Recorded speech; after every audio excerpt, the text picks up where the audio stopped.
Est-ce qu'on m'entend bien? Et aussi à distance, ça va? Oui, c'est bon, d'accord.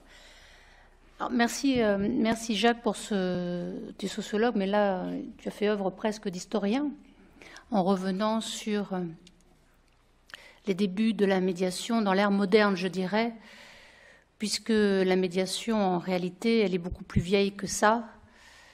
Et s'il y a des philosophes dans la salle, eh bien, vous savez que Platon en a parlé. Tu parlais de la notion de tiers.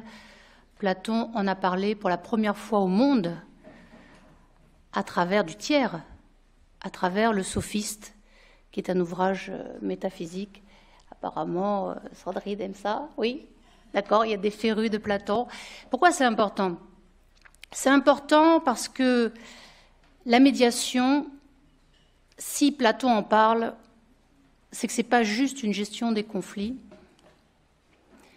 Ce n'est pas juste pour pacifier le monde. Vous me direz, c'est quand même pas rien de pacifier le monde, mais enfin, pacifier le monde, ça veut dire quoi? Si on reprend Platon, ça veut dire faire de la philosophie. Ça veut dire cheminer. Ça veut dire que faire médiation, c'est un processus et donc ça implique un minimum de cheminement. Et quand est-ce qu'on commence à cheminer? Quand on commence à s'éduquer. Donc il y a un lien fort entre la médiation et l'éducation, puisque dans les deux cas, on parle de processus éducatif, on parle de processus de gestion des conflits. Moi, je suis plus dans une perspective, en tant que présidente de l'AMH, l'Association de la médiation humaniste, qu'on a créée. Je revendique que la médiation ne soit pas juste une gestion des conflits, mais que ce soit un chemin vers plus d'humanité. Et si on a le temps, on verra quel lien on peut avoir directement avec les humanistes que sont Erasme, Rabelais ou Montaigne, qui se sont directement inspirés des Grecs, puisque comme vous le savez, l'humanisme à la Renaissance, c'est un retour aux Grecs, c'est un retour à l'Antiquité. Et c'est un retour à travers Platon à quoi? La notion de maïeutique socratique, on en reparlera. Et donc pourquoi Platon? Pourquoi la médiation, Platon? Donc ça veut dire qu'il faut un minimum de philosophie, comme vous le savez sans doute. La philosophie qui est née avec Platon, donc c'est grosso modo au IVe siècle avant Jésus-Christ, puisqu'il a commencé à la mort de Socrate, c'était en 399, ce dont on est à peu près sûr. Eh bien, dans l'Athènes de Périclès, il n'y a pas de philosophie sans démocratie. Et donc la médiation, elle a un lien direct, tu l'as dit d'ailleurs, à travers la médiation citoyenne, elle y a un lien direct avec la politique, avec donc la démocratie et avec la philosophie, c'est-à-dire c'est quoi la philosophie? Eh bien c'est comment bien penser. Et bien penser, pas seulement à travers le fait de bien penser, il y a comment est-ce qu'on peut bien vivre. Et quel est le rôle de l'éducation, si ce n'est en apprenant à bien penser, d'apprendre à bien vivre? Je ne sais pas quelles sont vos ambitions en tant que futur enseignant. Est-ce que vous voulez juste farcir, comme dirait Montaigne, l'esprit de vos élèves, qu'ils soient petits ou grands, peu importe, de connaissances? Ou est-ce que vous souhaitez que ces connaissances, d'une part, leur soient utiles, mais surtout qu'elles leur permettent de mieux vivre? Parce qu'à tout prendre, à quoi ça me sert de savoir si je ne vis pas mieux? Est-ce qu'il s'agit juste de former des personnes qu'on pourrait marchander sur le marché du travail, des personnes qui seraient adaptées au monde professionnel? Donc est-ce qu'il s'agit juste de reproduire une certaine conformité sociale, ou est-ce qu'il s'agit d'amener les personnes, les plus jeunes notamment, à travers la médiation éducative par exemple? Est-ce qu'il s'agit d'apprendre à penser? Et penser, comme vous le savez, c'est dire non. Penser, c'est pouvoir critiquer. Penser, c'est pouvoir douter. Et quand on commence à critiquer, quand on commence à douter, eh bien on se rend compte qu'on a vraiment besoin d'avoir un espace de médiation parce que le conflit n'est pas loin. Si je commence à dire non à l'autre, ça risque de mal se passer. Je ne sais pas comment vous réagissez quand on vous dit non. En règle générale, ce n'est pas très agréable. C'est le début de l'escalade du conflit. Et derrière le non, il y a quoi? Il y a la confrontation des points de vue. Et en médiation, qu'est-ce qu'on va faire? Il n'y a pas de problème, en fait. il n'y a pas de conflit. Il y a des points de vue qui s'opposent. Ce qui va faire conflit, c'est qu'on n'a pas la même vision du problème. On n'est pas d'accord sur ce qui fait problème. Je vous donne un exemple. Vous avez un voisin au-dessus qui marche avec ses talons, femme ou homme, peu importe, toute la nuit, pour X raisons. Ça vous réveille. Votre problème, c'est quoi? C'est le bruit. Vous allez dire, il y a un problème de bruit. Mieux que ça, quand les personnes m'appellent, me disent, j'ai mon voisin qui est irrespectueux des règles. Vous avez le voisin ou voisine qui vous dit quoi? Ah, moi, mon problème, c'est pas le bruit. Mon problème, c'est que mon voisin du dessous m'insulte, tambourine, m'agresse. C'est un acariâtre. Ils n'ont pas le même problème. Et ça, on le retrouve, je le vis depuis 18 ans en tant que médiatrice dans tous les domaines, eh bien, on n'a jamais la même vision du problème. Si vous reprenez dernièrement la guerre en Ukraine, je ne suis pas sûre que M. Poutine ait le même problème que M. Macron. Or, pour résoudre un conflit et une guerre a fortiori, il faut déjà se mettre d'accord sur ce qui fait problème. Et pour se mettre d'accord sur ce qui fait problème, il faut déjà pouvoir poser dans un espace de non-violence, dans un espace de tolérance à la diversité des points de vue, ce qui fait problème. Il faut pouvoir confronter les points de vue. Il faut pouvoir demander, mais en fait, comment tu vois les choses? Qu'est-ce que tu penses? Qu'est-ce qui fait que tu penses que tu penses? Donc il faut revenir sur quoi? Sur les visions du monde. Et les visions du monde, elles se construisent. Elles se construisent. Toute l'ambition de la philosophie, c'était quoi? C'était de pouvoir cheminer vers la vision du monde qui serait la plus juste, la plus vraie. Et ça, les dialogues socratiques le montrent. Platon n'a pas simplement créé pour la première fois au monde, je le disais, la notion du tiers.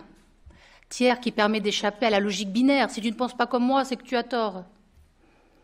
Si tu fais autre chose que ce que je souhaite, c'est que tu es mauvais. C'est pour ça qu'on voit partout, comme Poutine nous résiste, Poutine est un fou. Et à partir de là, on fait quoi? On ne peut plus faire que la guerre, puisqu'il n'y a pas d'espace de médiation possible. Comment voulez-vous dialoguer avec quelqu'un qui serait fou? Sauf que vous avez du côté du fou. Chacun appelle barbarie ce qui n'est pas de son usage. Comme disait Montaigne, je suis toujours le fou de l'autre. Et ça, le médiateur qui fait tiers, il a bien compris que dans un conflit, il y a toujours au moins deux fous. Donc comment fait-on? Est-ce qu'on abandonne? Non, on va essayer de déconstruire ce qui fait que pour moi l'autre est un fou et pour l'autre c'est moi le fou. Qu'est-ce qui fait qu'on est tous fous et pas si fous que ça? Parce que, à travers le dialogue, dès lors qu'il y a un espace de dialogue, il pourra y avoir un processus qui est fondamental. Pour ceux qui ont lu le Ménon de Platon, vous savez que savoir, c'est se ressouvenir, c'est tout l'axe même de la maïeutique. C'est-à-dire que pour savoir quelque chose, il faut que je l'ai déjà appris quelque part. Et c'est par le dialogue. Socrate réussit à faire en sorte que Ménon, le petit esclave, qui n'a jamais été à l'école, réussisse par le dialogue et par l'écoute, par le questionnement, par l'interrogation, réussisse à retrouver un théorème mathématique. Comment est-ce possible? C'est la vertu du dialogue. C'est-à-dire que dans un espace de médiation, on a un processus de coéducation. On a un processus de coéducation. Parce qu'il ne suffit pas, pour bien penser, de penser seul. C'est ce que montre Platon depuis plus de 2500 ans. Pour pouvoir cheminer correctement, j'ai besoin de m'ouvrir à l'autre. J'ai besoin de m'ouvrir à l'altérité. J'ai besoin de m'ouvrir à la diversité. J'ai besoin même de m'ouvrir à la contradiction. Je ne pense jamais aussi bien que quand l'autre s'oppose à ce que je pense, parce que ça m'oblige à chercher les bonnes raisons qui font que je pense que je pense. Alors même si dans l'éducation, l'enfant est enfant, c'est-à-dire qu'il doit se taire, ce que je vous dirais, c'est que, en tant que formatrice aussi, ce que j'ai pu constater depuis 15 ans, je crois que je suis formatrice, c'est que j'ai toujours le plus appris en enseignant lorsqu'on m'a contredite. C'est pour ça que j'espère qu'on aura un dialogue intéressant par la suite. Mais pour pouvoir accepter qu'on me contredise, il faut, lorsque je forme, que j'accepte de créer entre l'autre et moi un espace de dialogue, pas juste de dialogue, un espace de contradiction,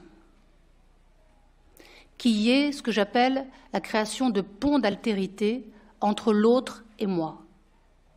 Et ces ponts d'altérité, ils sont profondément humanistes. Pourquoi ? Eh bien parce que ce qui caractérise l'humanisme, en tout cas tel qu'il a été défini à la Renaissance, c'est l'ouverture. C'est l'ouverture à l'autre. Vous avez lu sans doute Montaigne, des cannibales et des coches. L'humanisme émerge après 1492 et c'est pas pour rien. C'est la découverte qu'il y a une universalité dans notre nature, d'un côté, et en même temps une diversité absolue dans la culture. Et donc le médiateur, il va essayer de faire avec ça.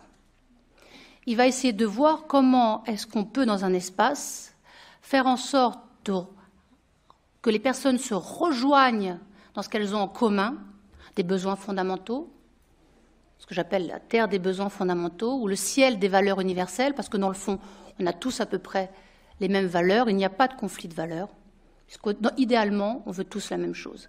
Même ceux qui font la guerre, ils veulent tous la paix. Mais on n'a pas du tout les mêmes stratégies pour y arriver. Et les stratégies, elles sont en lien avec quoi ? Elles sont en lien avec nos croyances. Elles sont en lien avec nos schémas mentaux. Elles sont en lien avec ce qu'on a appris. Et donc, si je rentre dans le dogme, je vais croire qu'il n'y a qu'une seule façon de faire la paix, qu'il n'y a qu'une seule façon d'être efficace, qu'il n'y a qu'une seule façon de communiquer, qu'il n'y a qu'une seule façon d'y arriver.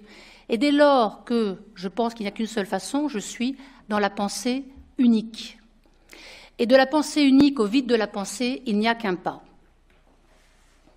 Les médiateurs ne peuvent pas faire sans les éducateurs que vous êtes ou que vous serez, parce que nous avons besoin, en médiation notamment, que les personnes acceptent non seulement de penser, c'est-à-dire douter de ce qu'elles pensent. Penser au sens plein du terme, c'est commencer à réfléchir. Je ne peux pas atteindre la vérité si je ne doute pas déjà de ce que je crois. Quand je pense que l'autre, de toute façon, c'est un pervers. Dans l'espace de médiation, il faudra bien qu'à un moment donné, je puisse douter de ce que j'ai cru. Parce que si je n'en doute pas, il n'y aura pas de processus. Je ne pourrai pas rejoindre l'autre.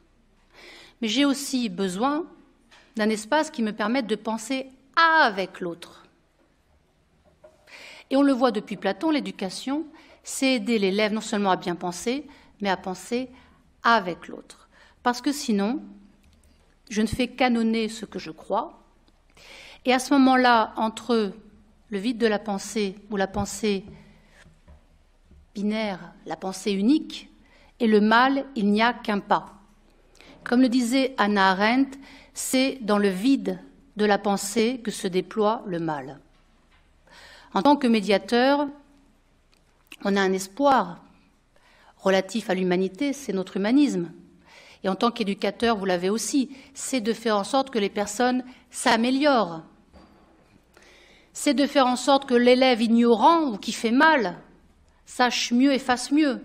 Et c'est nous, en tant que médiateurs, c'est de faire en sorte que les personnes qui en croient adorer le conflit ou qui ne savent pas faire autre chose que d'être en conflit pour exister, eh bien, puissent trouver des stratégies beaucoup plus intéressantes, beaucoup plus efficaces, beaucoup plus pérennes pour pouvoir nourrir ce besoin fondamental qu'on a tous, qui est d'exister.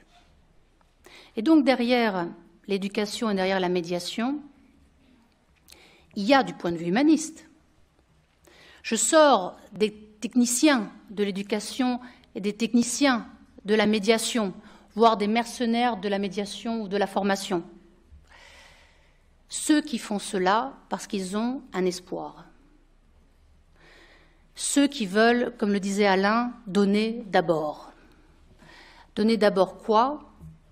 Une certaine vision de l'humanité qui fait que nous pouvons cheminer tous ensemble, dès lors que nous avons un espace suffisant, c'est-à-dire suffisamment de distance pour pouvoir cheminer et se rencontrer. Un espace de tolérance, tolérance à la diversité des points de vue, et un espace de non-violence. Et ça s'apprend. Quand je forme à la médiation, les personnes me disent « Mais pourquoi est-ce qu'on ne nous a pas appris ça plus tôt ?» Notamment lorsque je forme aux techniques de communication. Pourquoi est-ce qu'on ne nous a pas appris ça petit? Et quand je suis en médiation, malgré tout, je propose aux personnes de cheminer en essayant de remplacer les évaluations sur l'autre par une observation. Voilà en fait ce que j'ai vu. Et quand j'ai vu ça, moi j'ai cru telle chose. Et c'est parce que j'ai vu ça que j'ai cru telle chose. Mais moi j'entends que toi tu n'as pas vu la même chose que moi, donc forcément on ne croit pas la même chose. C'est-à-dire pouvoir revenir aux faits, revenir au réel. Et comme le disait Clément Rosset, le réel, c'est ce qui résiste. Et pour revenir aux faits, là on parle de médiation, on parle d'éducation. Je me demande si je n'ai pas débordé au niveau du temps, ça va? J'ai encore 5 minutes, c'est très bien. Eh bien, pour revenir aux faits, derrière la médiation et derrière l'éducation, il y a peut-être quelque chose d'encore plus fondamental.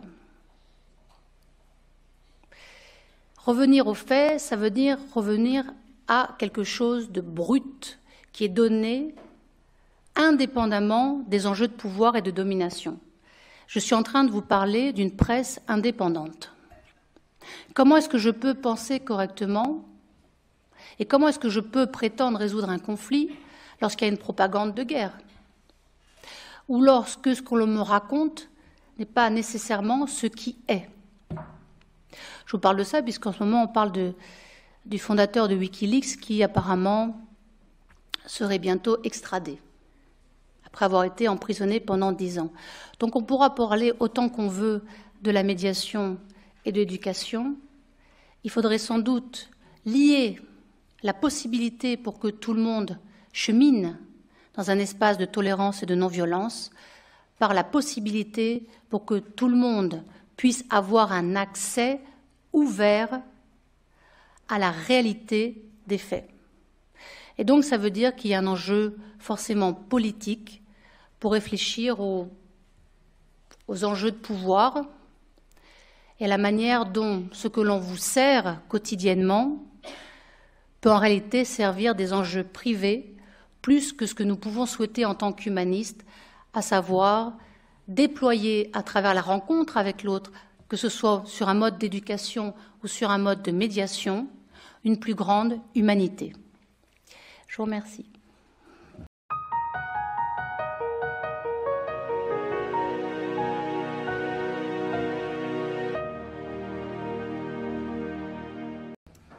Merci beaucoup. Donc je pense qu'on peut remercier déjà nos deux invités. Oui, vous pouvez.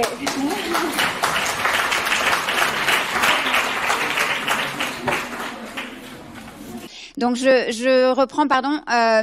Si les étudiants qui m'avaient fait remonter des questions peuvent les poser en direct, c'est encore mieux. Sinon, je peux bien sûr les poser. Et bien sûr qu'à distance, vous pouvez. Donc, Caroline Vincent va prendre toutes les questions qui sont dans le chat pour pouvoir les poser à nos participants. Et Camille et Mathilde vont pouvoir aussi circuler avec le micro pour que vous puissiez prendre la parole. Alors, souvent, la première question est la plus difficile à poser. On n'ose pas toujours. Est-ce que quelqu'un aurait une question dans la salle ou à distance? Est-ce qu'il y a déjà des questions dans le chat? Alors bonjour, vous avez parlé, vous avez dit, même celui qui veut faire la guerre, au final veut la paix. Comment est-ce qu'un envahisseur qui désire étendre son territoire peut et vouloir la paix?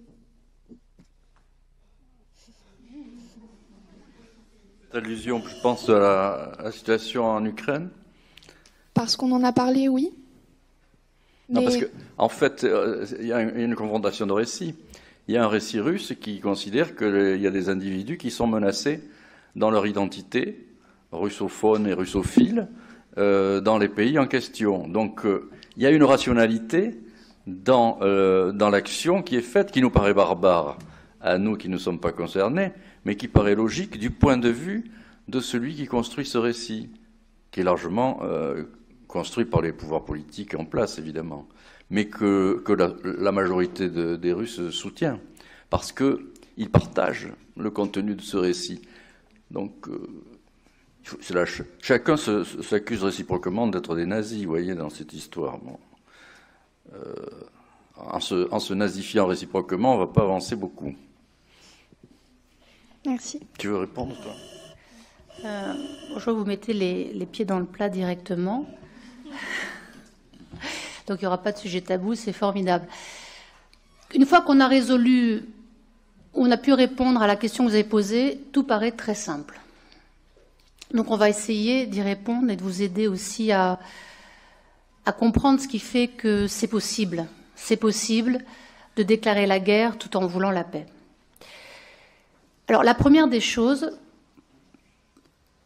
on va prendre un petit peu de distance et on va revenir à... J'aimerais que vous reveniez à vous-même, vous-même qui avez posé cette question et vous tous qui êtes ici. J'imagine que vous avez tous eu déjà des conflits. Oui, j'imagine. Oui, d'accord. Très bien. Dans les conflits que vous avez eus, d'après vous, qui était l'agresseur? L'autre ou vous? J'entends pas. C'était vous ou l'autre? Ça dépend. Ah, c'est bien.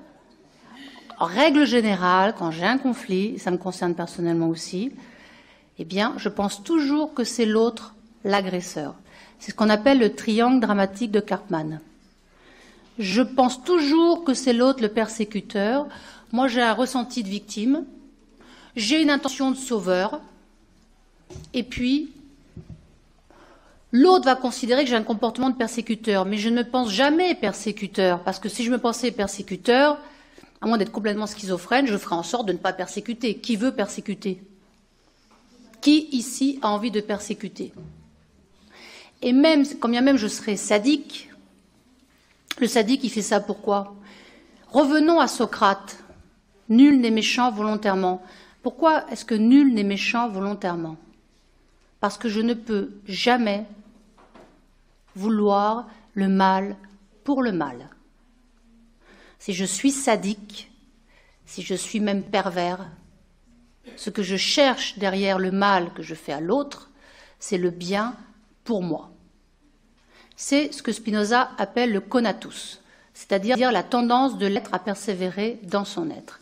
Et ce que tout être humain veut, c'est le meilleur pour lui, quand bien même, et ça Pascal l'a démontré, quand bien même il va se pendre. Si je ne pense pas qu'en me suicidant ça m'apportera plus, je ne le fais pas. Donc, en commettant le pire, je veux toujours le meilleur pour moi. Pour moi, ou pour mes enfants, ou pour ma copropriété, ou pour mon entreprise, ou pour mon pays. Quand je confine mon peuple, et qu'après je considère que j'ai 60 millions de procureurs, je me pense sauveur. Je ne me pense pas persécuteur. Et je me sens même victime de l'ingratitude des gens qui ne comprennent pas que je les confine pour de bonnes raisons. Eh bien, c'est pareil à tous les niveaux. Ça vaut aussi bien au niveau microsocial qu'est la famille, qu'au niveau macrosocial, au niveau géopolitique. Vous ne trouverez pas un seul tyran qui revendique le mal pour le mal. Même les terroristes qui vous disent c'est « nous sommes des victimes ». Et donc Poutine ne se pense pas comme un persécuteur. Alors on me dirait c'est peut-être pour ça qu'il est fou. C'est le rapport avec la philosophie, avec l'éducation. C'est-à-dire qu'il faut des êtres pensants qui sont en capacité de douter de ce qu'ils font. Eichmann, je vous parlais tout à l'heure d'Hannah Arendt, le crime contre l'humanité selon Hannah Arendt, c'est un crime contre la pensée. C'est-à-dire qu'Eichmann ne s'est pas posé de questions. Et je ne vaux pas mieux que Poutine si je lui déclare la guerre et que je ne me demande pas ce que je suis en train de faire. Et si je ne prends pas la peine de comprendre ce qui fait que pour lui, il a raison de faire ce qu'il fait. Sinon, il y a zéro négociation possible. On pourra envoyer toutes les armes qu'on veut, ça ne résoudra rien. Et vous voyez bien qu'on envoie je ne sais pas combien de millions d'armes en Ukraine, au nom de quoi? Aucun gouvernement ne vous dit que c'est au nom de la guerre. Qu'est-ce qu'on nous dit? Au nom de la paix. C'est un paradoxe pour le moins. Ah oui.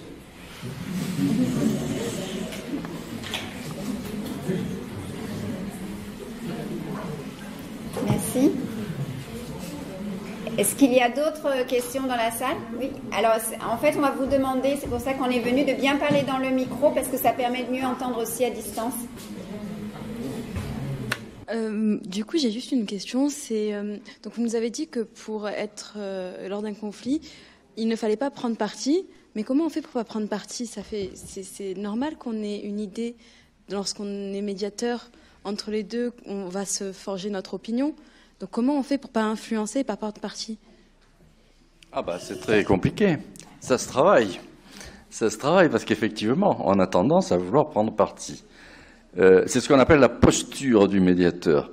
Le médiateur doit travailler cette posture et c'est très douloureux parce qu'il a des ressentis, il a des émotions, il a des sympathies qui peuvent se développer vis-à-vis d'une personne et pas d'une autre, d'un groupe ou d'un autre.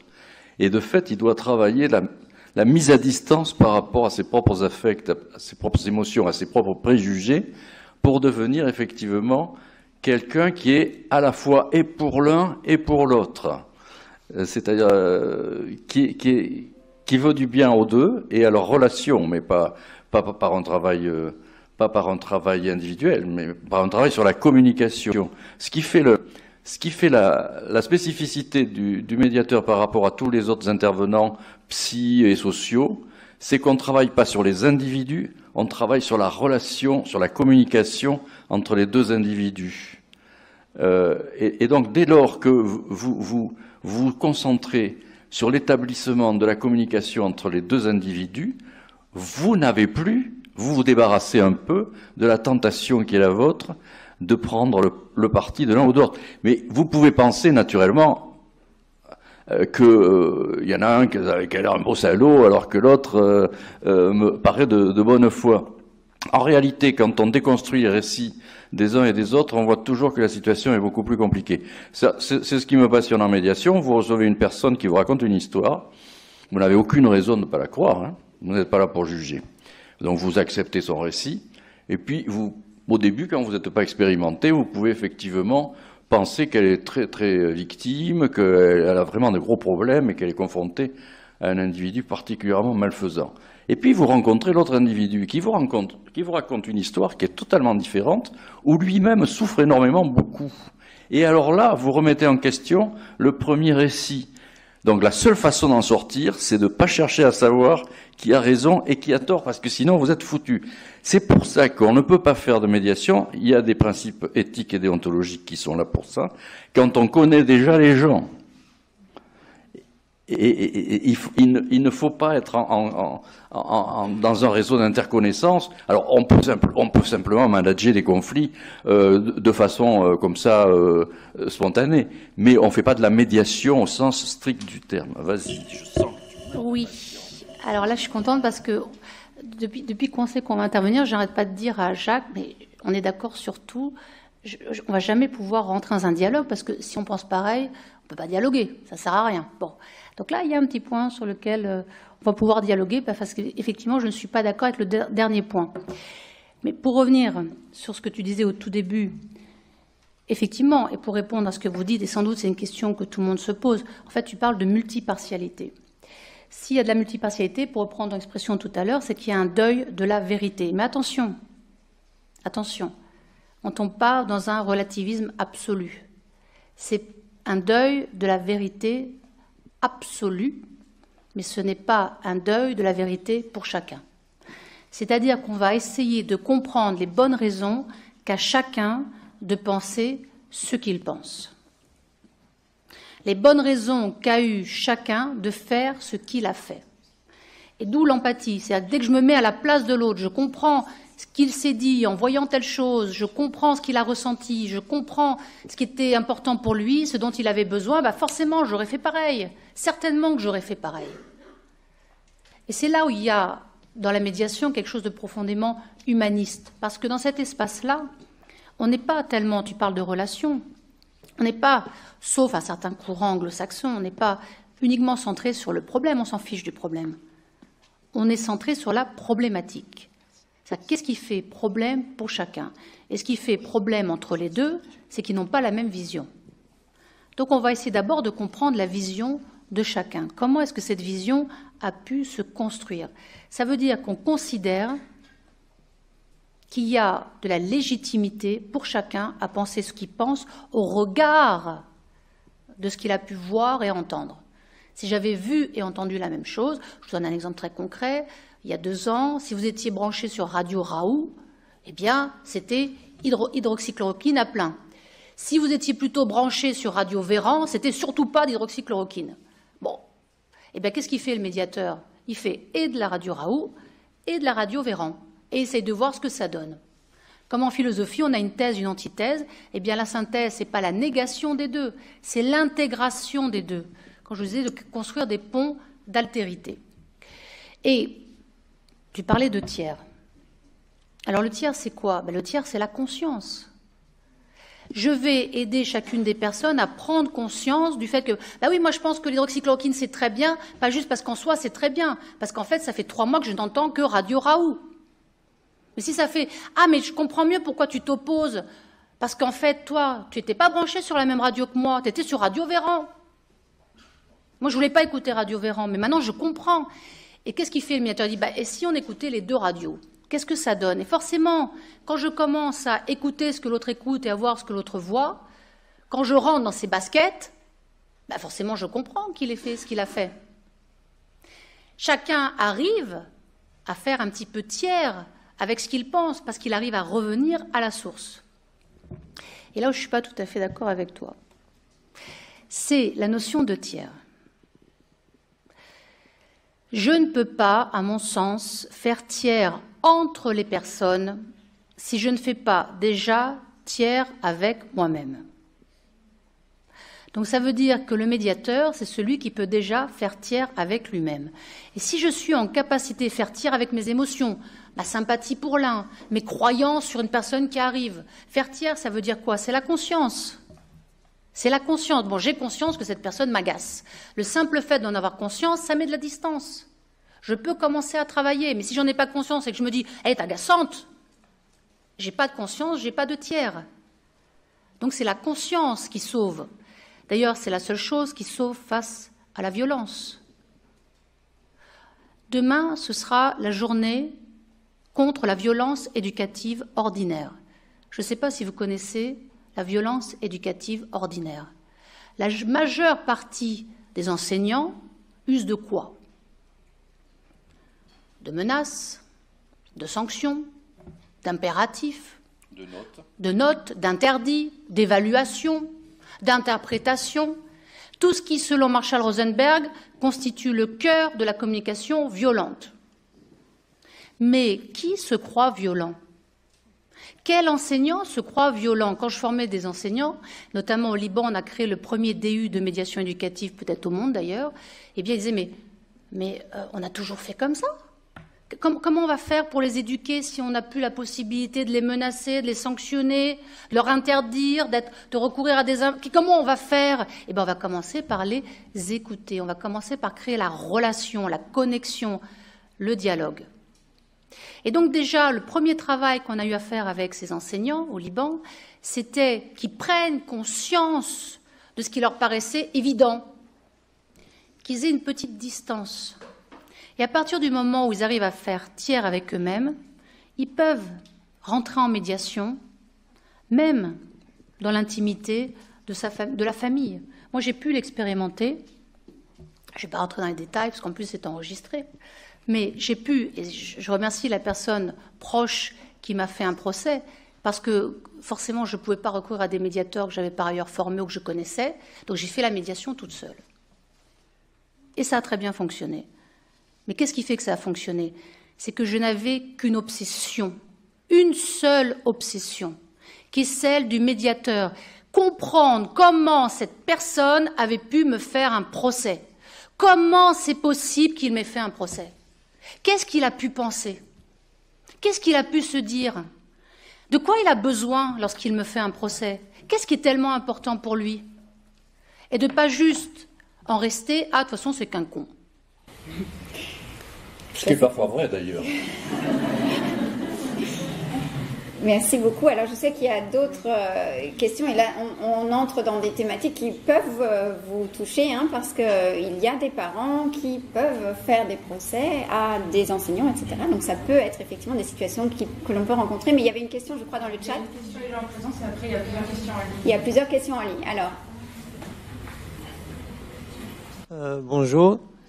En fait, je sais que la médiation a un rôle réel dans un contexte, un petit contexte, c'est microscopique, par exemple un divorce ou avec des enfants, quoi.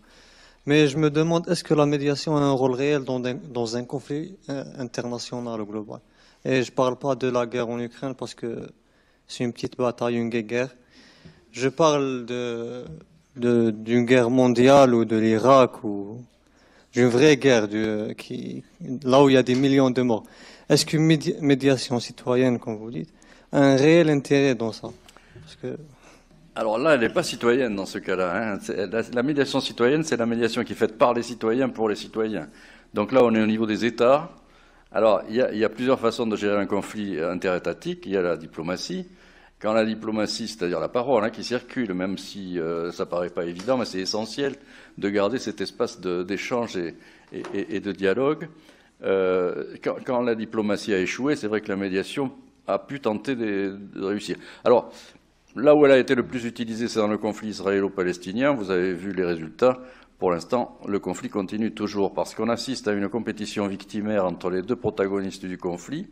Les Israéliens se considèrent comme les victimes du conflit et les Palestiniens se considèrent également comme les victimes du conflit. Alors après, il y a des enjeux géopolitiques extrêmement complexes entre les pays qui supportent les uns et les autres, qui est difficile à arbitrer. Donc, de fait, je vais vous dire ça, au niveau des États, ça ne fonctionne pas.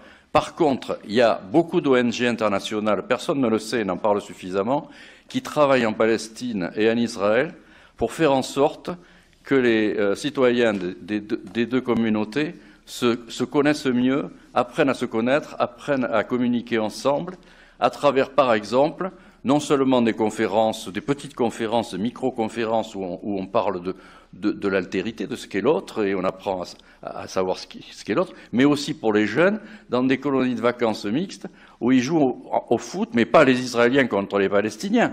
Ils sont mélangés dans la même équipe, et ils travaillent ensemble, et ils vivent ensemble pendant 3 semaines. C'est des ONG norvégiennes ou américaines qui font ça. Et de fait, au niveau de la base et des populations, on a des expériences extrêmement vertueuses qu'on peut qualifier de médiation préventive. Mais au niveau des États, la médiation est souvent impuissante. La seule tentative qu'il y a eu, elle a eu lieu à Oslo en 92, dans un contexte favorable où les leaders israéliens et palestiniens étaient plutôt enclins à rechercher la paix. On a vu que ça n'a pas duré très très longtemps, les accords d'Oslo, ils ont été bafoués assez rapidement. Bon, je ne rentre pas dans le détail, mais c'est pour dire que la médiation, effectivement, ne peut pas intervenir. Disons que c'est compliqué d'intervenir dans des contextes hystérisés de violence, parce qu'elle ne peut pas intervenir à chaud. Elle intervient pour refroidir un peu le conflit, mais à chaud, c'est extrêmement complexe. Alors, moi, je vais vous répondre par un syllogisme, si vous voulez bien, à partir de 3 citations, donc syllogisme en 3 temps, avec comme prémisse majeure, une citation de Nelson Mandela. L'éducation est l'arme la plus puissante qu'on puisse utiliser pour changer le monde. Ça, c'est ma prémisse majeure. Après, il y a une prémisse mineure de Saint-Exupéry. Le plus beau métier d'homme est celui d'unir des hommes. Et donc, j'en arrive à ma conclusion. de Gandhi, si on veut vraiment la paix, parce que là, votre question c'est ça, qu'est-ce qu'on doit faire si on veut vraiment la paix? Si on veut vraiment la paix dans le monde, il faut commencer par enseigner la coopération aux enfants.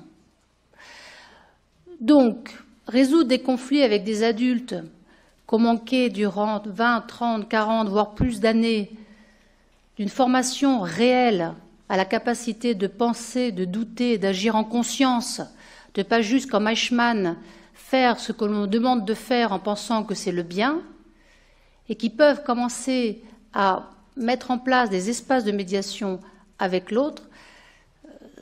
Si j'ai pas un minimum d'éducation à la base, si j'ai pas commencé par l'enfant, ça va être très compliqué avec les adultes.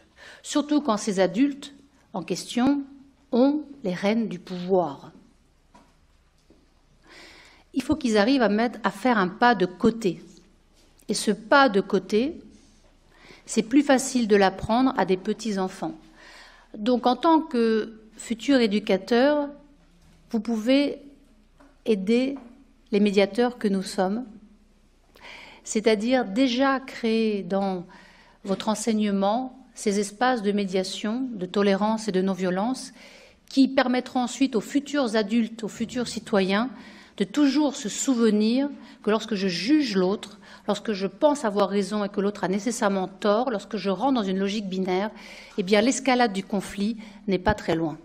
Et que dans un conflit, in fine, le conflit israélo-palestinien le démontre, tout le monde est toujours perdant au bout du compte, dans les conflits familiaux a fortiori. Et donc la première des choses à faire, c'est de mettre en place ce minimum d'empathie qui fait que je peux arriver à comprendre l'autre et que l'autre va réussir aussi à comprendre mes bonnes raisons. Et là, le tiers peut être utile. Mais bon, quand on voit certains gouvernants qui partent pour négocier avec Poutine et qui reviennent en lui déclarant la guerre, on se dit qu'il faudrait déjà former aussi les hommes politiques. Alors, je vais poser des questions pour les personnes à distance. Si j'ai du temps, après, moi aussi, j'ai des questions que j'aimerais bien vous poser. Donc, il y a Isabelle Cros qui demande si on ne peut pas faire de médiation quand on connaît les gens. Est-ce qu'on peut en faire est-ce que ça veut dire qu'on ne peut pas en faire au sein de sa propre famille ou par extension aussi dans sa classe en tant qu'enseignant?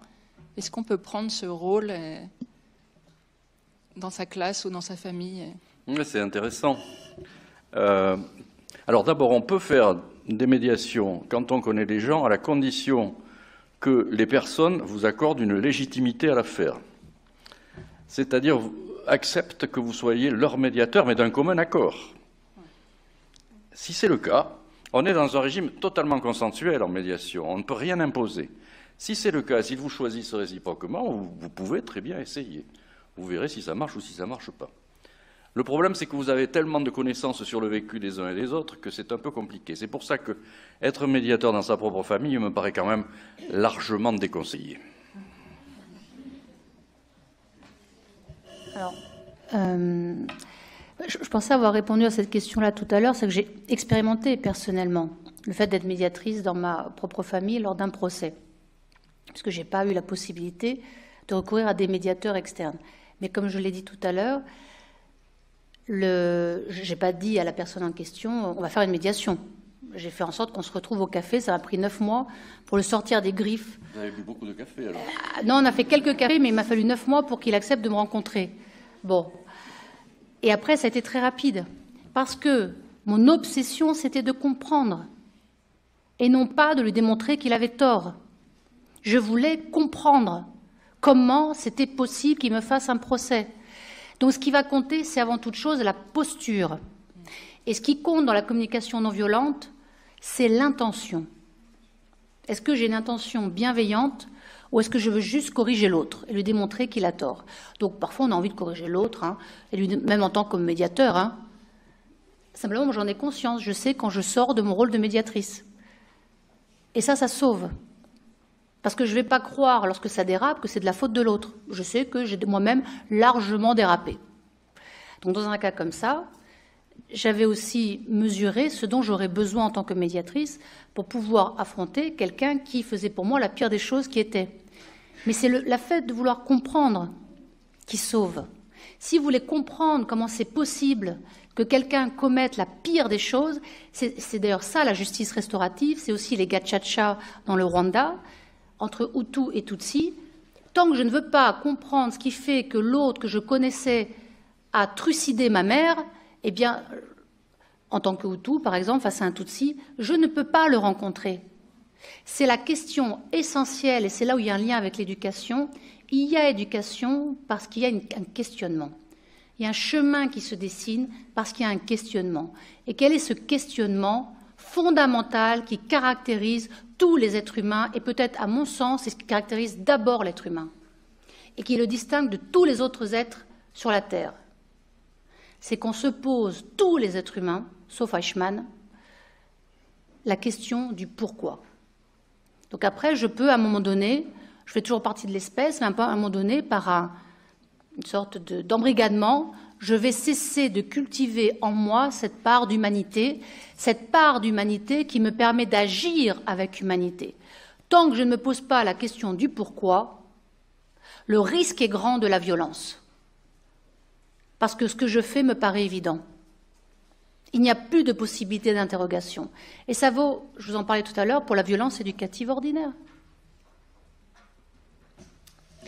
Merci. Je trouve cette question de la posture très intéressante, surtout pour les enseignants, accepter d'être contredits, etc. Mais je ne pose pas mes propres questions. Le nœud du problème... Donc, Pascal Gerbet, est-ce que vous voulez poser la question vous-même ou je la pose pour vous? Si vous voulez, allumez votre micro, sinon...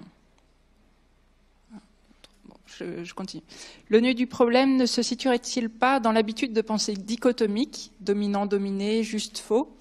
Et dans ce cas, inciter les élèves à chercher diverses possibilités plutôt que la bonne réponse. Au-delà d'exercer leur créativité, n'instaurerait-il pas des habitudes propices à entendre des représentations différentes des siennes, écouter 3, 4, 5 radios plutôt que 2? Donc on revient sur des choses que vous avez dites.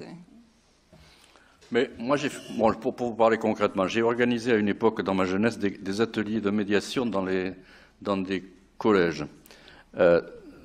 Pas le processus de médiation par les pairs que Daniel a créé dans plein d'écoles en France, mais des ateliers de médiation. Alors c'est différent. Il y avait des conflits. On est allé faire un repérage dans les cours de récréation pour voir les conflits qu'il y avait.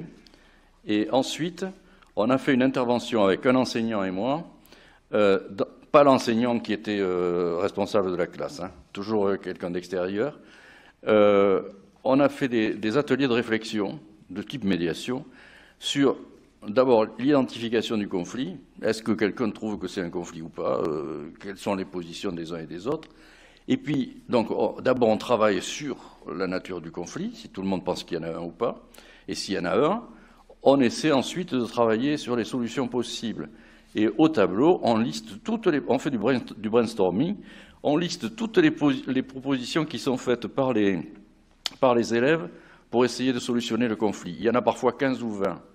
Et bien, pour chacune des propositions, on n'en disqualifie aucune, par principe. On prend tout en compte, même celles qui nous paraissent les plus absurdes. Et pour chaque proposition, on fait sur un autre tableau 2 colonnes, les avantages et les inconvénients.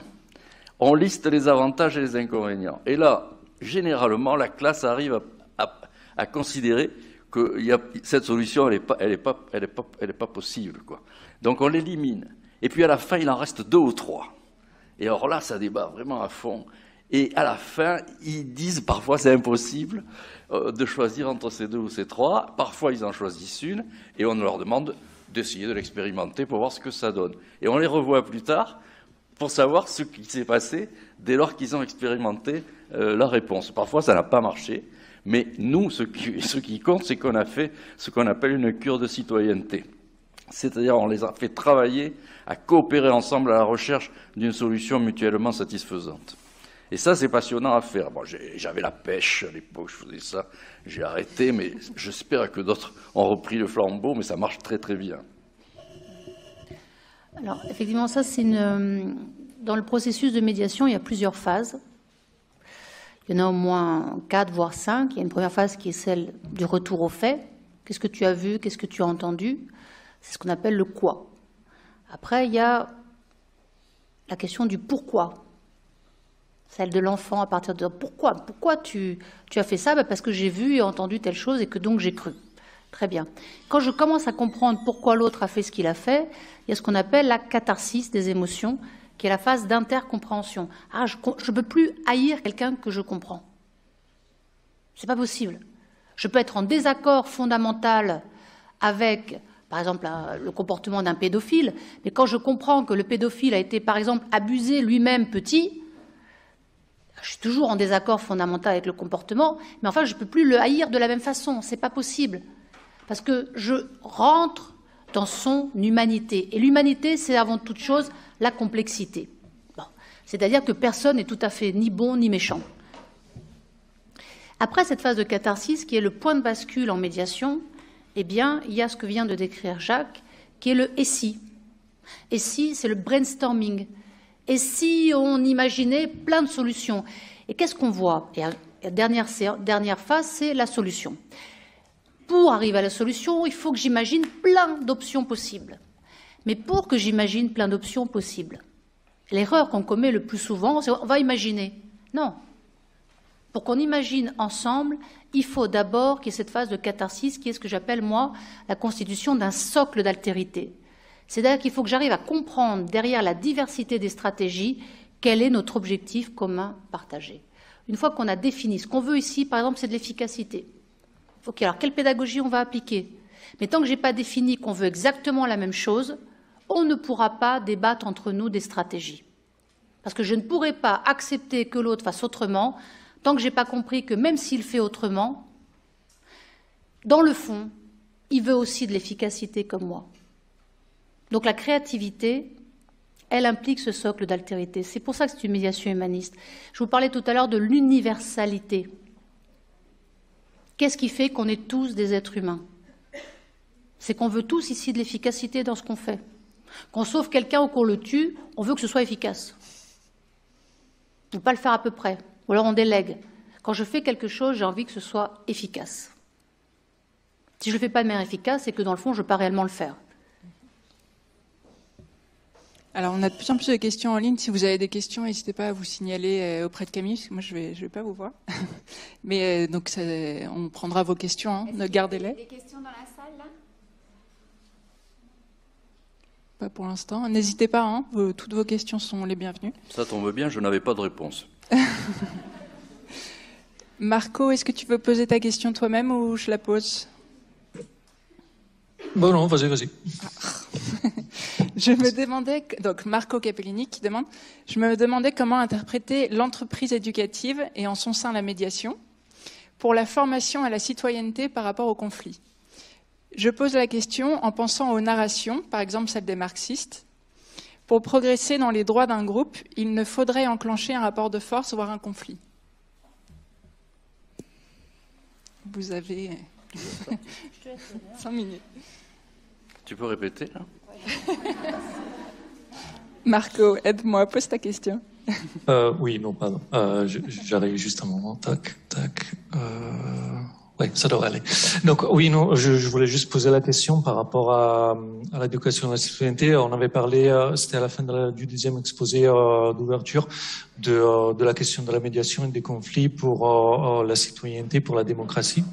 Et si on met ça en tension avec le progrès social comme avancement des droits dans certaines narrations, et je pense effectivement la nation marxiste en est une, le progrès social il vient quand il y a la mise en tension entre, ou le conflit de classe chez Marx, entre différents groupes qui vont remettre en cause les uns les autres les intérêts qu'ils ont. Et donc du coup, qu'est-ce qu'on fait dans un cadre comme ça de l'entreprise éducative? Est-ce qu'on est là pour mettre en place davantage de médiation pour que tout le monde puisse arriver à plus ou moins se comprendre? Mais encore, il y a la question des intérêts qui pourraient être divergents. Ou est-ce qu'on est là un petit peu, je vais le dire mal, mais pour attiser le feu et pousser à remettre en cause le statu quo pour justement faire bouger un peu les lignes? Je ne sais pas si c'est plus clair comme ça ou... Oui. Non, il faut bien... C'est extrêmement intéressant, mais un peu complexe quand même. En réalité, je fais partie des analystes de la médiation en France, mais je n'ai pas Je ne fais pas de prosélytisme pour la médiation. Pourquoi? Parce que le risque de la médiation, c'est sa prétention à vouloir dissoudre les conflits. Moi, je pense que pour qu'une société évolue et fonctionne bien de façon démocratique, il faut que les conflits puissent s'exprimer et il faut qu'ils puissent exister. Sans conflit, c'est la dictature. Une société sans conflit, c'est une société morte. Donc il ne faut absolument pas vouloir dissoudre les conflits, il faut simplement, pour qu'ils ne soient pas délétères et destructeurs de la vie sociale, il faut leur donner des possibilités, des canaux d'expression où chaque discours et chaque point de vue puisse trouver son canal le plus adéquat. Voilà, c'est comme ça que je répondrai, mais je crois que... Oui, alors pour reprendre une des choses que tu disais dans ton ouvrage, les ateliers silencieux de la démocratie, quelque chose que je partage complètement, c'est le risque fort depuis que la médiation est reprise au niveau institutionnel un petit peu partout. J'imagine que vous avez tous entendu parler médiateur de la Poste, médiateur de la SNCF, médiateur de l'Éducation nationale, etc. etc. Bon. Eh bien, c'est que la médiation soit un soft power. Une façon comme une autre. Il parle italien ici, il parle pas. Ah, il parle pas chinois. Bon, d'accord. Alors, c'est-à-dire une. Qu'est-ce que tu voulais dire? Je reprends ta citation. Donc, soft power. Qu'est-ce que tu voulais dire par soft power?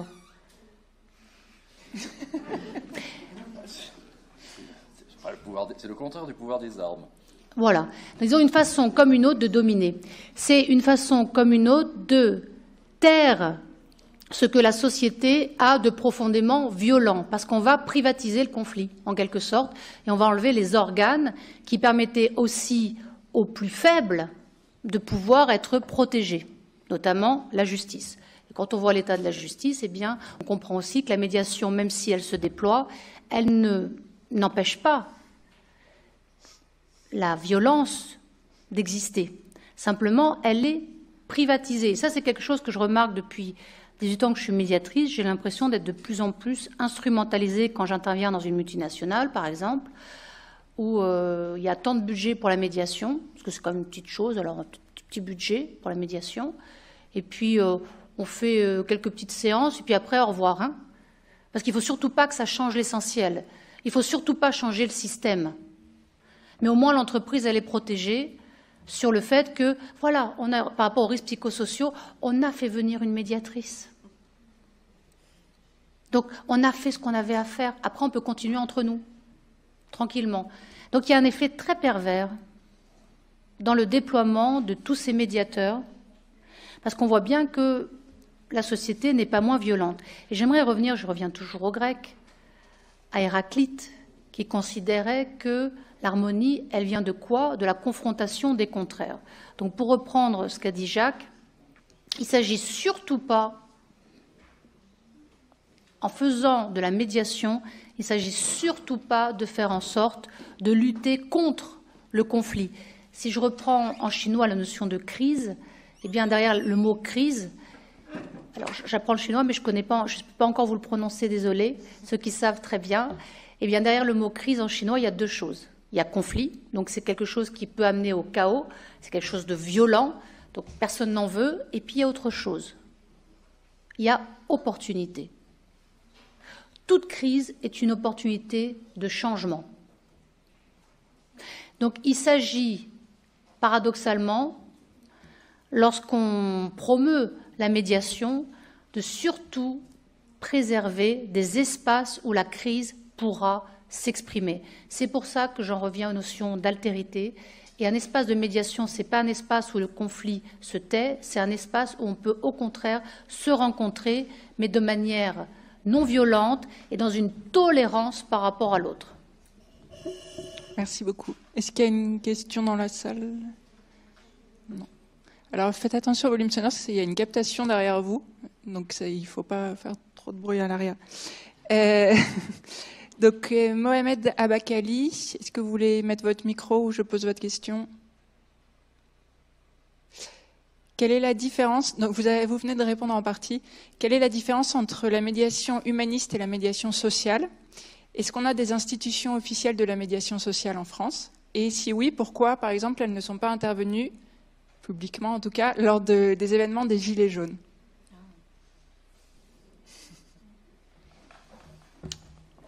C'est un problème politique. Il y a un choix qui a été fait, un type de réponse qui a été organisé, qui n'a pas été celui de la pacification du conflit, mais celui de son hystérisation. Alors, ça devait rapporter à quelqu'un, je ne sais pas à qui, je ne me prononcerai pas là-dessus.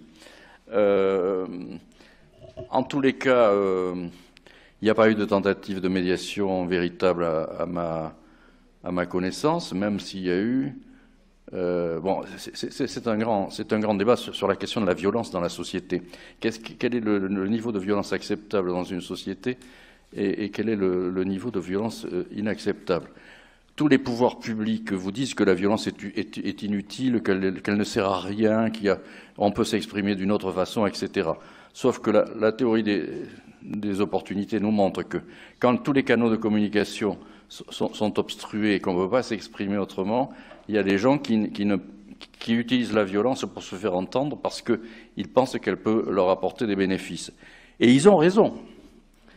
La violence apporte toujours un certain nombre de bénéfices. Pas exactement ceux qu'on escompte, mais apporte toujours des choses. Regardez, il a fallu que des individus aillent détruire l'Arc de Triomphe pour qu'à ce moment-là, on ait l'idée de donner des millions à un certain nombre d'intervenants de première ligne, qu'il y ait des mesures politiques de soutien d'un certain type de population. On a organisé le grand débat national à cause ou grâce, même on peut en penser ce qu'on en veut, mais c'était quand même une tentative de médiation citoyenne au sens large du terme, de médiation politique, que d'organiser des espaces de parole où les gens pouvaient s'exprimer. Bon, on sait bien que tous ces grands débats nationaux n'ont pas permis un véritable échange, mais certains oui quand même, puisque j'y ai participé, et on peut dire que les gens se sont dit des choses dans un espace commun, alors qu'ils n'avaient par ailleurs jamais l'opportunité de se rencontrer. Donc ça, c'était très innovant de ce point de vue-là. Donc la violence a payé. Elle a permis de créer des espaces de dialogue. Et donc, dire que la violence ne sert à rien, c'est absurde. Elle produit des effets. Alors, juste par rapport à ça, si c'est possible, tu mets le doigt sur quelque chose d'essentiel dans l'espace de médiation. C'est le fait que pour mettre en place un espace de non-violence, il faut pouvoir rééquilibrer les rapports de force. Et donc, pour rééquilibrer les rapports de force, il faut bien tenir compte des rapports de force. C'est ce qui fait que, quand on a une organisation et un salarié, la médiation, elle va être acceptée et elle va être possible avec un engagement réel de part et d'autre, quand le salarié aura un moyen de nuire à l'organisation. Parce que s'il n'a aucun moyen de nuire à l'organisation, pourquoi voulez-vous qu'elle accepte une médiation? Quand le salarié commence à porter plainte, et qu'il veut porter plainte pour harcèlement, et qu'il veut aller au prud'homme, alors là, l'organisation peut avoir peur, et du coup, elle peut avoir un intérêt à ce qu'il y ait une médiation, pour que ça ne dégénère pas pour elle. Ça veut dire que, paradoxalement, le temps de la médiation passe souvent par un déploiement de la violence pour qu'il y ait un rééquilibrage des rapports de force. Et donc, au regard de la médiation éducative, la question qui va se poser, c'est quelle est la force, quel est le pouvoir de nuisance de l'enfant? Quel est le pouvoir de nuisance de l'enfant? Qui n'a pas nécessairement la parole, qui n'a pas la conscience. Comment est-ce qu'on peut faire en sorte qu'il y ait réellement une forme de médiation éducative? Alors peut-être que ces questions et vos réponses font du lien avec une question qui m'avait été posée en amont. Vous m'entendez? Non, il n'y a pas ton micro, je pense. Ah, pourtant il est allumé. Là? Ah oui, non, il était éteint, pardon. Je crois qu'il était allumé. Donc cette réponse et ces questions finalement font du lien avec une question qui avait été posée en amont. Donc mais je fais une petite parenthèse parce que ce que vous dites là me fait penser aux travaux d'une équipe de l'université de Hambourg en Allemagne qui travaille sur justement les approches, on va dire, plus artistiques, mais en interdisciplinarité, et qui travaille justement sur l'irritation comme socle nécessaire pour la production de nouvelles idées. Donc l'irritation, non pas comme quelque chose de négatif, on va déstabiliser les apprenants, mais irriter pour justement changer de point de vue et pour sortir de ces habitudes de pensée. Donc ça me fait penser un petit peu à ces travaux-là, de l'intérêt de l'irritation en éducation, mais bien sûr de l'irritation contrôlée. Et peut-être que votre discussion sur la violence ou la non-violence et le lien entre les deux et leur place dans les médiations fait écho à une question qui a été posée par une étudiante qui a demandé, qui nous dit, dans le cadre de stages donc qu'elle a pu voir dans un lycée et dans un collège en langue vivante étrangère, donc elle a fait un stage dans le cadre de langue vivante étrangère en espagnol, et elle demande quels conseils d'action pédagogique donneriez-vous pour renforcer à long terme la prise de conscience et l'acceptation de l'altérité chez les élèves pour éviter le cyberharcèlement?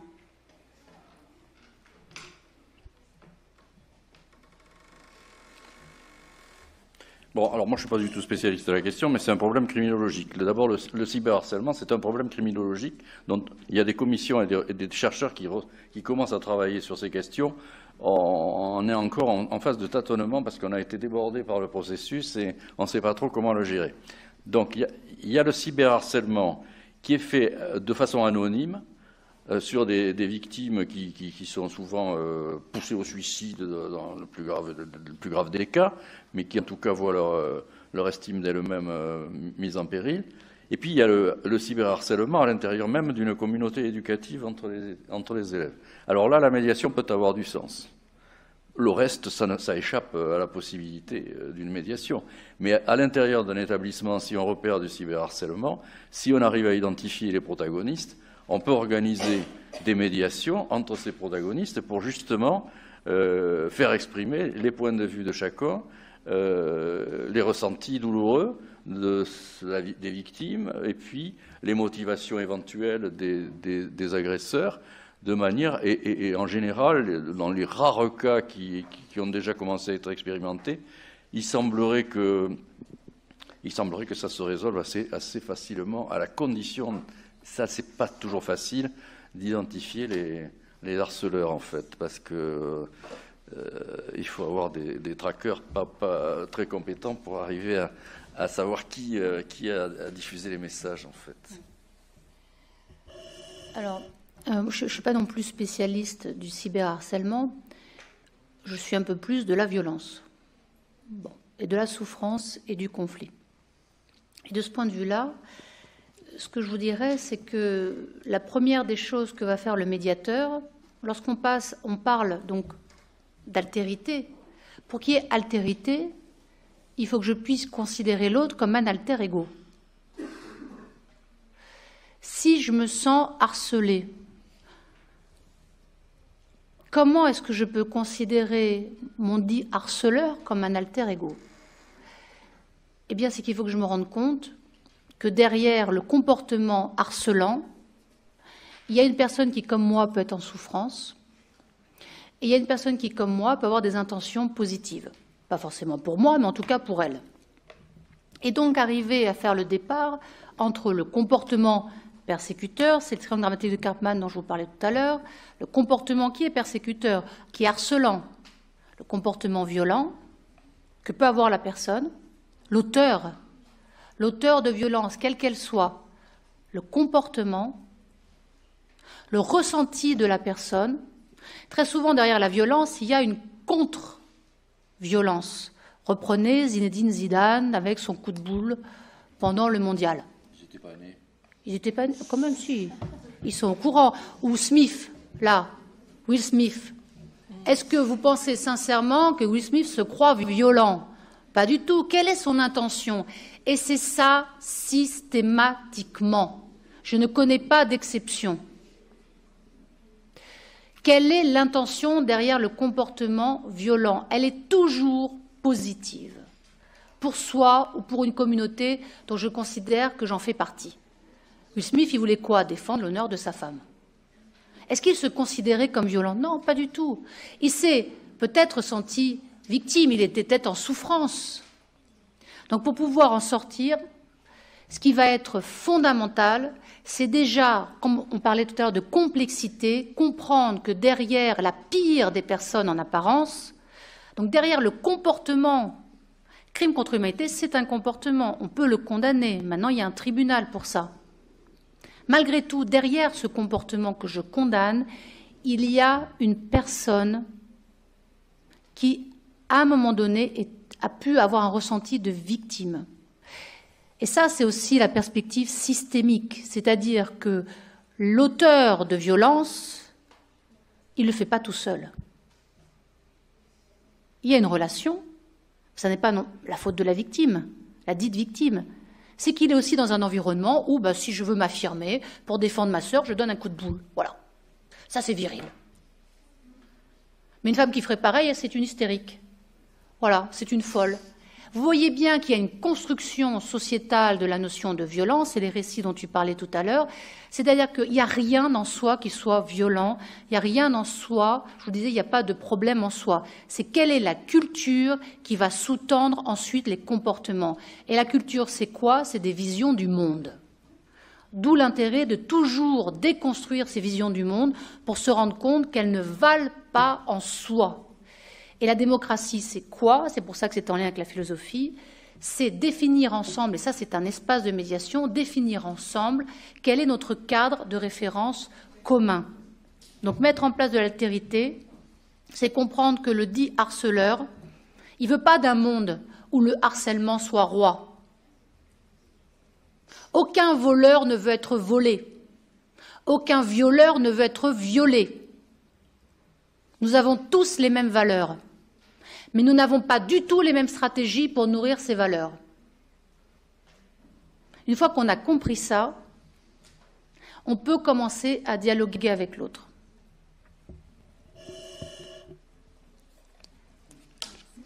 Merci, c'est vraiment très intéressant. Moi, j'entends des choses que j'ai jamais entendues ailleurs, donc je vous remercie. Je continue avec les questions en ligne. Donc, Eliadine M. Soili, j'espère que je prononce bien votre nom. Une question qui est tout à fait en lien avec la précédente. Ne serait-il pas intéressant d'avoir des médiateurs affectés dans tous les établissements scolaires, des accompagnants pour les professeurs, notamment dans les établissements REP, pour les établissements en zone difficile, on va dire, un référent qui connaît l'établissement, son contexte, etc. Alors, il y a plusieurs types de médiation en milieu scolaire. Il faut être clair là-dessus. Il y a celle dont j'ai parlé tout à l'heure, la médiation par les pairs, c'est-à-dire on forme les enfants à gérer. Alors, c'est une cure de citoyenneté qui fonctionne très très bien. On apprend les enfants à porter une parole acceptable. C'est-à-dire, au lieu de passer du stade de l'invective et au stade de l'expression maîtrisée de ses affects et de son point de vue. Ça, c'est pas facile, on ne leur apprend pas. Dans beaucoup de cas, on ne leur apprend pas, notamment dans le milieu familial. Donc, en fait, premier point de cette cure de citoyenneté, apprendre aux individus à parler aux autres de façon acceptable. Ensuite, leur apprendre à écouter la parole de l'autre. C'est pas simple. Donc, éviter qu'ils se coupent la parole sans arrêt, qu'ils contestent systématiquement, sans prendre le temps, donc la mise à distance, d'écouter l'autre individu. Et ensuite, passer au stade de l'intercompréhension et éventuellement de la coopération pour imaginer une issue au conflit qui les oppose. Bon, ça, c'est la médiation par les pairs. Normalement, ça fonctionne au niveau micro-institutionnel, mais ça ne fonctionne pas très longtemps dans les institutions scolaires. Pourquoi? Parce que l'institution est caricaturalement verticale.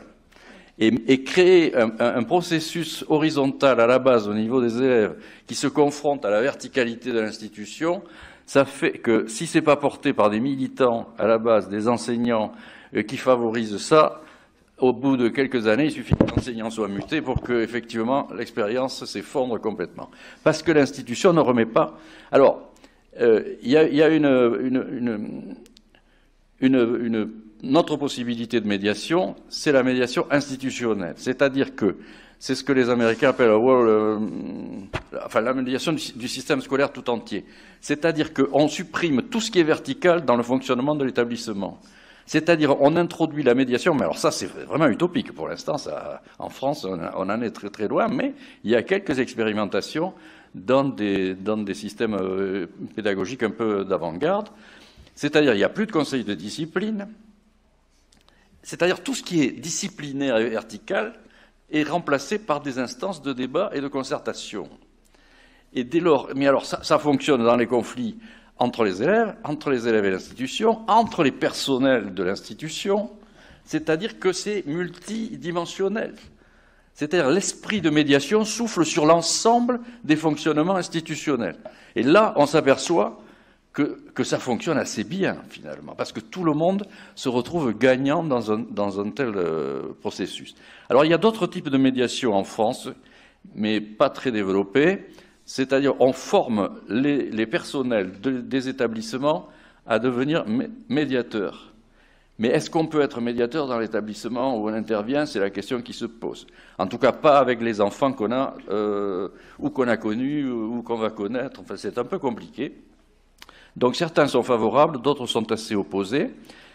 On forme les conseillers principaux d'éducation dans les collèges à devenir médiateurs aussi, pour qu'ils utilisent, non pas pour devenir véritablement médiateurs, mais pour qu'ils utilisent les enseignements de la médiation dans leur posture de gestion des conflits.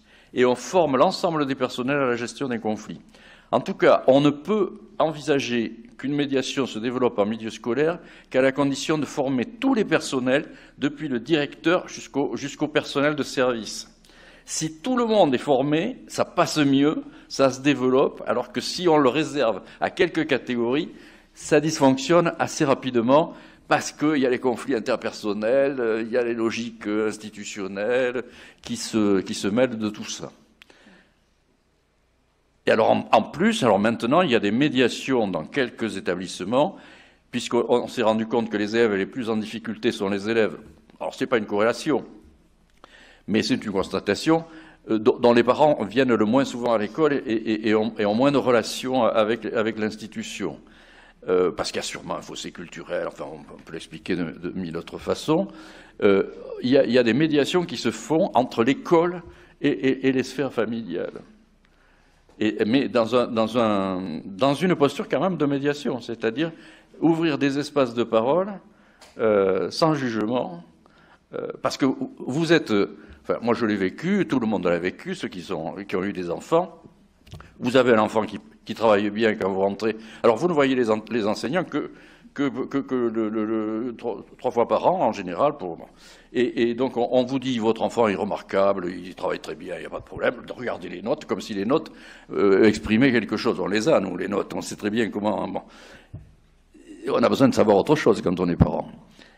Et alors, quand votre enfant ne travaille pas bien, c'est une cérémonie de dégradation et d'humiliation pour les parents. Et ça les dissuade de revenir à l'école.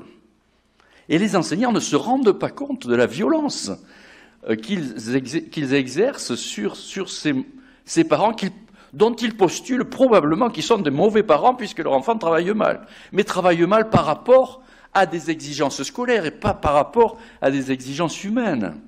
Parce qu'on peut très bien avoir de mauvaises notes et être excellent dans la coopération, dans l'intelligence émotionnelle, dans l'institution, vous voyez? Mais on n'est pas adapté au système d'enseignement qui est valorisé. Donc, en fait, c'est assez compliqué. Et donc voilà, il y a plusieurs... Alors, former des médiateurs qui interviennent en milieu scolaire, c'est le cas en Belgique. Je forme des médiateurs en Belgique, et notamment des médiateurs scolaires. Ils sont salariés à plein temps. Il y a un médiateur scolaire par établissement. Dans les gros établissements, il y en a plusieurs. Et ils gèrent tous les conflits, c'est-à-dire les conflits entre élèves, les conflits, mais c'est des adultes donc, hein, ils gèrent les conflits, mais ils ne sont pas enseignants du tout. Ils sont dans l'établissement, mais sans en faire partie, tout en faisant partie de l'établissement. Et donc, en fait, ils gèrent les conflits entre enseignants, les conflits il y en a énormément entre le personnel enseignant et le personnel de direction, c'est-à-dire... Leur tâche est multidimensionnelle. Et ils en sont très contents. Bon, c'est pas envisageable dans beaucoup de pays parce que, en France, en tout cas, l'éducation nationale voit tous les corps étrangers qui pénètrent dans la sphère éducative sont toujours vus d'un mauvais œil. Ils doivent faire des preuves terribles de compétences pour être acceptés. Donc, mettre quelqu'un qui n'est pas vraiment enseignant et qui va gérer les conflits, mais de quel droit, vous voyez? Donc, c'est pas dans la philosophie institutionnelle de l'éducation nationale, ça. Alors, il y a quelque chose d'important à bien comprendre lorsqu'on parle de médiation. Si vous êtes formé à la médiation, on va certainement vous enseigner des techniques de communication et de négociation. Bon. Donc la médiation, bien sûr, ça implique des techniques. Mais ce n'est pas juste savoir faire certaines choses. C'est avant toute chose un savoir-être. Un savoir-être. Et vous l'avez, ce savoir-être, parce que il suffit de revenir à l'enfant que vous avez été. Vous me direz, c'est peut-être pas le plus facile. Revenir à l'enfant que vous avez été et essayer de revenir à cet élan de curiosité qui caractérise l'enfant, qui veut comprendre, qui se pose la question du pourquoi. Comment c'est possible? Pourquoi il a fait ça? Pourquoi il a dit ça? Cet élan de curiosité, ce savoir-être. Ça veut dire quoi? Ça veut dire que la médiation, c'est avant tout un chemin. C'est, au sens philosophique du terme pour les dialogues de Platon, c'est une initiation. Une initiation. Toutes les personnes que j'ai pu former ou que tu as pu former, je pense qu'on arrive toujours au même constat, elles sont bouleversées. Parce que ça vient complètement impacter tout ce qu'elles croyaient jusqu'à présent. Elles pensaient bien faire, elles pensaient être non-violentes, puis elles se disent, j'en vois parfois qui s'effondrent en larmes pendant que je suis en train de présenter la non-violence. Elles me disent, mais je me rends compte de ce que je suis en train de faire avec mes enfants. Mais je n'avais pas compris, je n'avais pas la mesure de ça. On découvre un nouvel univers, et c'est là où la médiation a quelque chose de très subversif. Peut-être trop subversif, c'est pour ça que lorsqu'on a mis en place le DU de médiation éducative au Liban, avec l'Université Sainte-Famille, dans la congrégation des sœurs maronites de la Sainte-Famille, parce qu'au Liban, il faut rentrer dans une religion, donc là c'était chrétien, eh bien on s'est rendu compte qu'il n'y avait pas ça en France. Il n'y avait pas ça en France. Moi, je pensais que ça avait déjà été mis en place en France. Et non, ça n'existe pas. Il n'y a pas de DU de médiation éducative. Parce que la médiation scolaire, on va faire en sorte que les élèves résolvent leurs conflits. Mais ils sont environnés de personnes dont pas une n'a été formée à la médiation. Ils rentrent chez eux, les parents, ils ne savent pas ce que c'est que la communication non violente. Ils ne savent pas ce que c'est que de créer des ponts d'altérité, d'exprimer son ressenti de manière authentique, d'écouter l'autre de manière empathique, de négocier de manière raisonnée, arrêter de croire que la carte que j'ai de l'autre, c'est le territoire de l'autre. Me rendre compte que finalement, l'autre est peut-être plus complexe que ce que j'imaginais. Donc l'enfant, il fait ce qu'il peut dans son école, il a des élèves qui n'y comprennent rien, les parents, pas plus. Mais ça va être hyper violent, parce qu'il vient d'apprendre une nouvelle langue. Il vient d'apprendre une nouvelle manière d'exister au monde. Il vient d'apprendre une nouvelle manière de voir le conflit, d'arrêter de croire qu'il y a, si on voit trop de Walt Disney, quoique maintenant ça s'est amélioré, avec Vaiana notamment, on se rend compte que les monstres, c'est des personnes qui sont en souffrance avant toute chose. Et ce n'est pas juste en soi des êtres mauvais. C'est-à-dire qu'il y a de la complexité. Et que même moi, si je me veux angélique, eh bien peut-être je peux parfois commettre des choses dont j'ai honte. Mais c'est la conscience qui va sauver. Mais ce n'est pas juste la conscience tout seul dans mon coin. C'est la conscience partagée. Et pour qu'il y ait une conscience partagée, je reviens à Platon, parce que ce n'est pas la peine de réinventer le feu, eh bien, il faut quoi? Il n'y a pas de philosophie sans démocratie, pas de démocratie sans philosophie.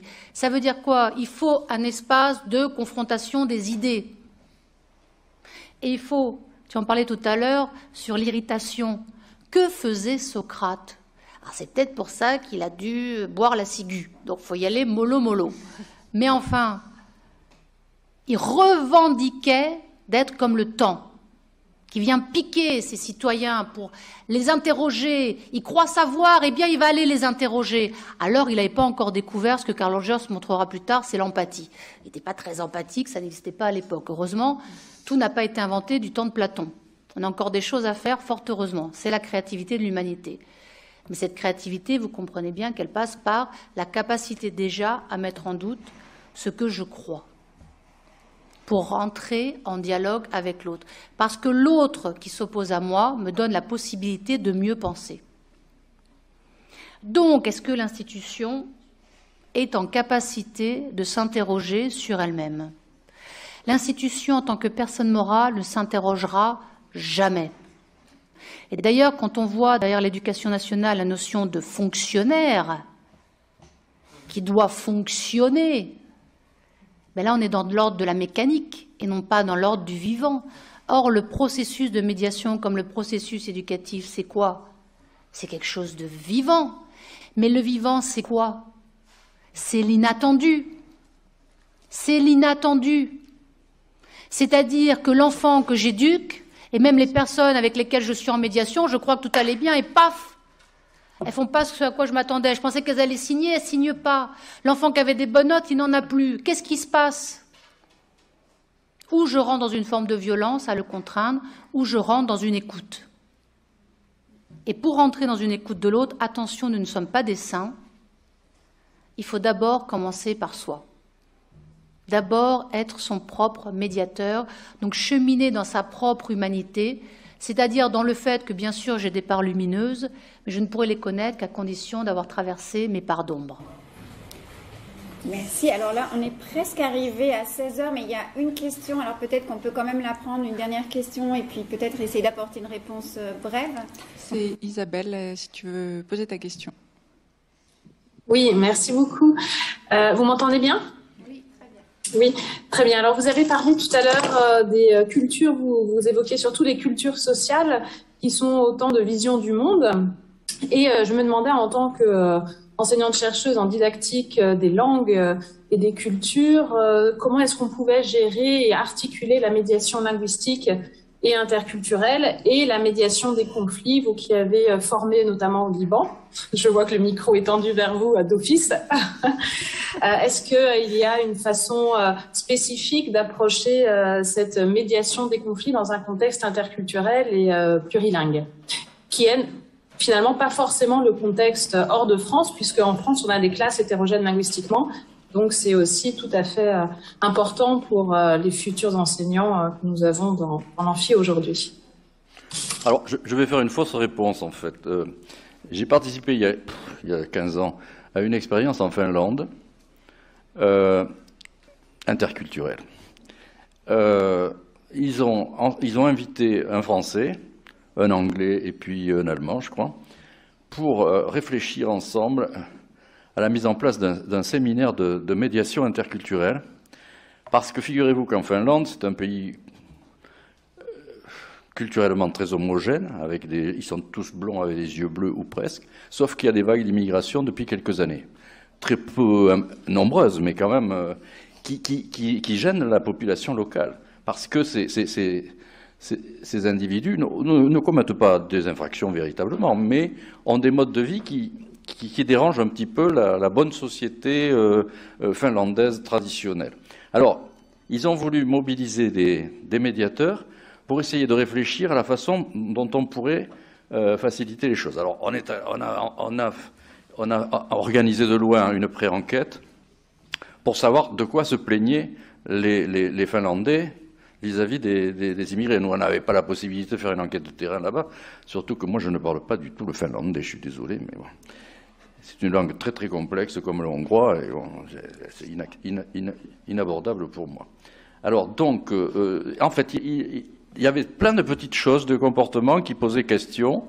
Alors du style, les hommes font pipi dans la rue, ils agressent verbalement les femmes. Vous savez que pour les femmes, c'est des paradis terrestres, les pays du nord de l'Europe. Il n'y a jamais un mot plus haut placé que l'autre vis-à-vis des femmes. Il n'y a pas d'agression dans la rue, sauf quelquefois quand ils se saoulent la gueule le samedi soir, et Dieu sait s'ils le font sérieusement. Mais bon, en gros, quand même, ils étaient très en avance au niveau à ce niveau-là, du respect entre les sexes. Donc, en fait, on s'est concerté, on a travaillé pendant plusieurs jours sur comment on pourrait gérer la situation. Et en fait, on s'est aperçu que les Finlandais ne connaissaient pas les schémas culturels et les modes de pensée des populations qui avaient immigré en Finlande, et les populations immigrant en Finlande ne connaissaient pas les façons de penser des Finlandais dont ils étaient entourés. Donc on a proposé de mettre en place des ateliers de rencontre entre des volontaires, naturellement, issus de l'immigration et des volontaires issus de la société finlandaise pour que chacun parle de sa vie, de ses valeurs, de sa façon de penser, etc. Et puis, alors naturellement, ça ne porte que sur des petits nombres, mais quand même, c'était dans un esprit de médiation parce que chacun a pu travailler l'altérité et la compréhension de l'autre dans sa différence. Et donc, ça a facilité les processus d'acceptation et ça a diminué les processus de rejet. Voilà comment je pourrais répondre à la question. Alors, rapidement, donc, si j'ai bien compris, ce que tu racontes là, Jacques, ça montre une chose qui est absolument essentielle. Vous pourrez avoir tous les médiateurs du monde que vous voulez. Le premier des médiateurs, c'est le verbe, avec un grand V, ou le logos des Grecs, c'est-à-dire qu'il faut des mots. À partir du moment où il y a des mots, M-O-T-S, eh bien, il y a du sens. Et quand je commence à comprendre comment l'autre voit les choses, eh bien, ça va mieux. Parce que ça fait sens. Et je me rends compte qu'à sa place, peut-être j'aurais fait pareil. Ça veut dire quoi?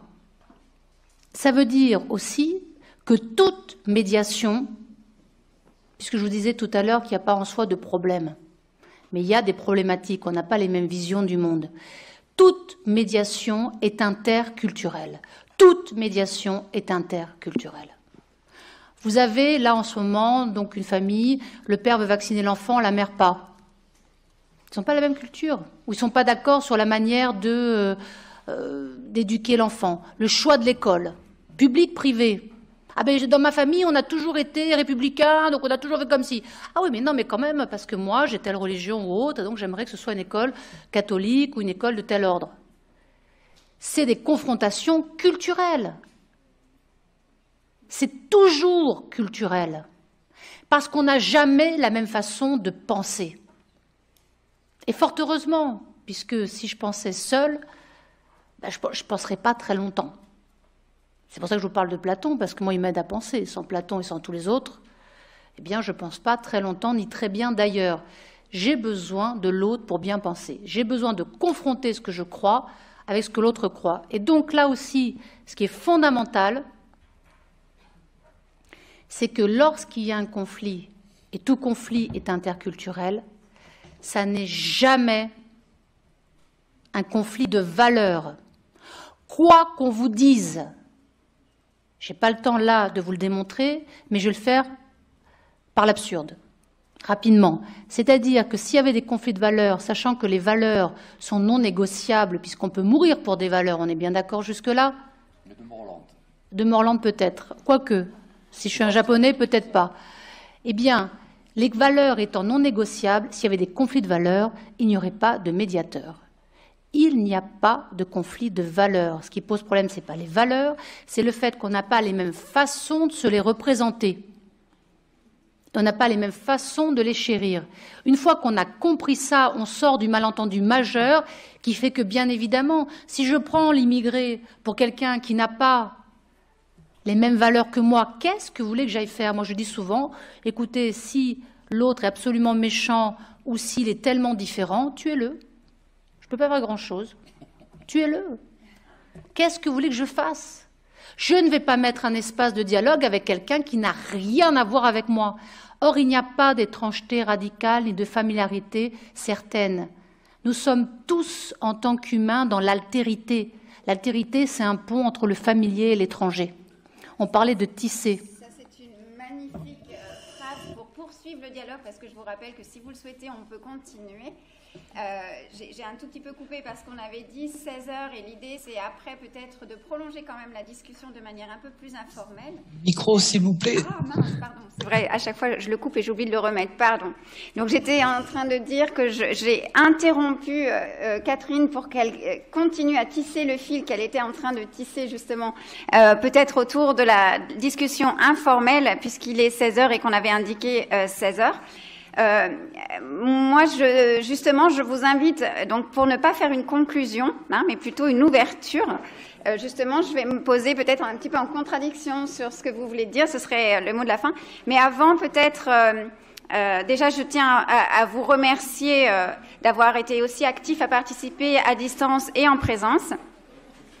Et peut-être juste, avant que vous ne vous leviez vraiment, parce que je vais donner la parole à nos deux invités, mais indirectement, puisque c'est ce qu'ils ont écrit. Et dans ce que vous avez dit, il me semble que, mais bon, on pourra en discuter si vous n'êtes pas d'accord, j'ai relevé la question du questionnement empathique comme une solution possible, et qui bien sûr m'a intéressée, et on y reviendra.